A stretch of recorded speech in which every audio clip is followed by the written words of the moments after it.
So I went out with some friends last week after work. And so we went out to eat. And then just on a whim, they're like, hey, do you just want to like window shop at the Target? Well, they don't say the Target, they say Target. But of course, you know I'm going to say the Target. I'm like, yeah, we get to go to the Target. That's cool. So we are just literally 2-3 guys just perusing up and down Target, living their best life. And because it's me, as you know, I'm all about the journals. I'm all about journals. So I'm like, hey, come with me. After we went to like the kids section and the coloring book section, I'm like, come over with me to the journal section. And I found 2 journals that I absolutely love. And I made them buy me both of them. Well, I didn't make them buy me both of them. I kind of, you know, kept putting the journals in their hands like, hey, here, take this. Don't you want to buy this for me? Don't you want to buy this for me?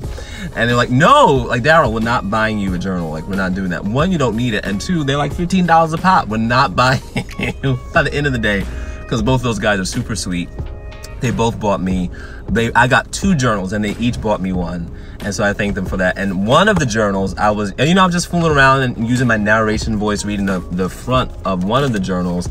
And then I realized, oh, actually, this statement is quite profound. I think it pretty much sums up what a lot of us are walking through. But I told Tristan Cardenas, the one who bought me this one. Marco Espinoza bought me this one here. Isn't it nice? I know. But Tristan Cardenas brought me this one. I told him I would not write in it until I gave him a tribute for giving me this one, because of the statement that is on here. And I want you to listen to it. You may have heard the statement. I don't know who the statement came from, but either way, I saw it. It impacted me, and it's good for all of us to hear. If you've heard it before, it's good for us to hear it again. For me, this is the first time hearing it. Finding yourself, this is the quote on the front of this journal. Finding yourself is not really how it works. You aren't a $10 bill in last winter's coat pocket. You're also not lost. Your true self is right there, buried under cultural conditioning, other people's opinions, and inaccurate conclusions you drew as a kid that became your beliefs about who you are.